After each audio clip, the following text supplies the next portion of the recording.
You arrive in the world clinging to your mother's belly, fur wet, eyes barely open, fingers locked into the fur along her stomach. The troop moves around you. You feel every step in her body, the sway of it, the warmth. You cannot see the forest yet.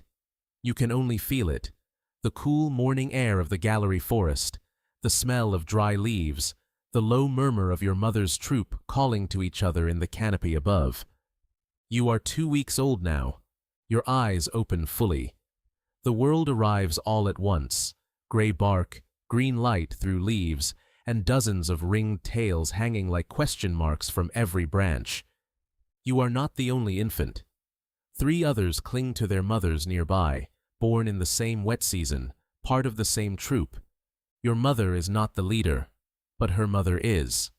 In this troop, females rule. Every male, no matter his size, yields the trail, yields the fruit, yields the sunning rock when a female wants it. You will learn this before you learn to climb. You are 1 month old. Your grip loosens from your mother's belly. You take your first steps onto her back instead, riding jockey style now, tail curled for balance, though it cannot yet grip a branch the way an adult's can. From up here, you see the whole troop for the first time, 22 lemurs moving as one body through the trees, chirping, mewing, clicking to stay in contact even when the canopy hides them from each other. A troop that goes silent is a troop in danger. You are 3 months old. Your feet touch a branch on their own. You wobble. You grip. You do not fall. Around you, other infants are already leaping between low branches, and something in your body answers the challenge before your mind catches up. You push off. You land badly, scrabbling, but you land. Your mother watches without moving to catch you. In this forest, falling and recovering is how a lemur learns where its body ends and the branch begins. You are 6 months old.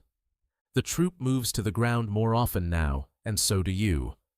Ring-tailed lemurs spend more time on the forest floor than any other lemur, walking on all fours between patches of trees, tails raised straight up like flags so the troop never loses sight of each other. You raise yours too, without being taught. At the edge of a clearing, the troop stops to sunbathe. Every lemur turns to face the morning light, arms spread wide, bellies exposed, sitting upright like small pale-chested statues. You copy them. The sun is warm. Your heart slows. For a moment there is nothing to watch for, nothing to run from. Then a shadow moves at the tree line, and 20 tails snap upright at once. It passes. A bird, not a hunter. But you have learned what stillness costs a troop that isn't watching. You are 8 months old. The dry season arrives. The fruit thins. The troop widens its range, and each day becomes a longer walk between trees that still hold food. You watch the older females strip tamarind pods with fast, precise fingers, eating the pulp and dropping the rest. You watch the males hang back, waiting their turn, even when they arrived first. One young male reaches for a pod before a female has finished. She cuffs him once, hard, across the face. He drops his eyes and backs away. You do not reach for anything until the females have finished eating. You are 1 year old. Your canines have come in fully now, and so has something else, the scent glands on your wrists, still faint, still undeveloped, but present. The males around you rub their wrists against branches, marking territory in slow, deliberate strokes, then twist their tails through the scent and flick it toward rivals. A stink fight breaks out between 2 adult males at the troop's edge, tails raised, wrists dragged again and again through the glands, flicked toward each other in long arcs, neither touching the other, both trying to outstink the challenge away. The loser drops his tail and retreats without a single bite thrown. Ring-tailed lemurs settle most disputes this way, through scent, not blood. You are 2 years old. You are old enough now to leave your mother's side for longer stretches, to groom with lemurs your own age, to test the boundary of how far the troop's tolerance stretches before an adult female calls you back with a sharp bark. At night, the troop gathers into a tight ball of bodies in a sleeping tree, tails wrapped around each other for warmth, 22 lemurs breathing as one shape in the dark. You sleep pressed between two females who are not your mother. In this troop, closeness is not owed only to blood. You are 3 years old. A fossa moves through the undergrowth below the sleeping tree just after dusk. Low, fast, cat-like, the forest's only predator built specifically to hunt lemurs. The troop's alarm call rips through the canopy, a sharp repeated bark that every lemur within earshot understands instantly. You freeze. You do not look down. You do not move from the branch. The fossa circles once below the tree, scents the air, and moves on. It found no one on the ground tonight.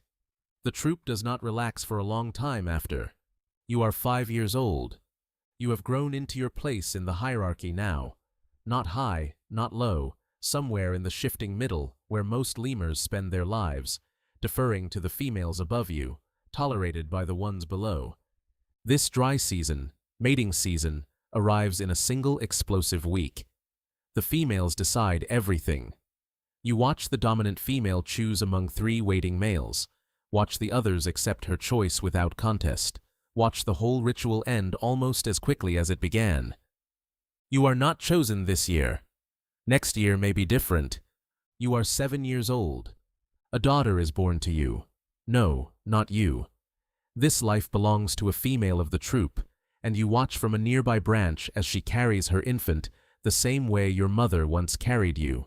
Wet fur, closed eyes, fingers locked into her stomach. The troop shifts to make room, the way it always has, the way it always will. You are 11 years old now. Gray has crept into your face fur, and your leaps carry you a little less far than they used to.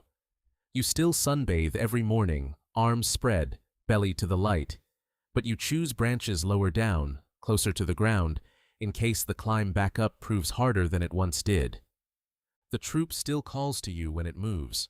You still answer. You are 14 years old.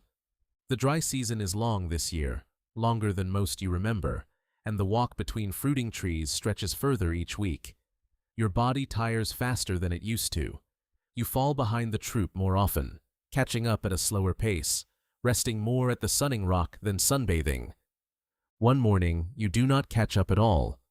You lie in the low fork of a tamarind tree as the light changes around you, the troop's calls growing fainter as they move on without you. The way a troop must, the way it always has. Your breathing slows with the fading light. The forest does not stop for you. It has never stopped for anyone. By the time the sun sets fully, you are still. The troop returns to that stretch of forest 3 days later, drawn back by fruiting trees they have visited every dry season of their lives. Among them walks a young female, 3 years old, tail raised straight against the morning sky, eyes open, fingers already sure on every branch she touches. She stops at the base of the tamarind tree for a moment, scenting, listening, then climbs past it without pause, following the troop deeper into the forest, carrying forward a life that began, like every life in this troop, clinging to a mother's belly, wet fur, eyes barely open, fingers locked in tight.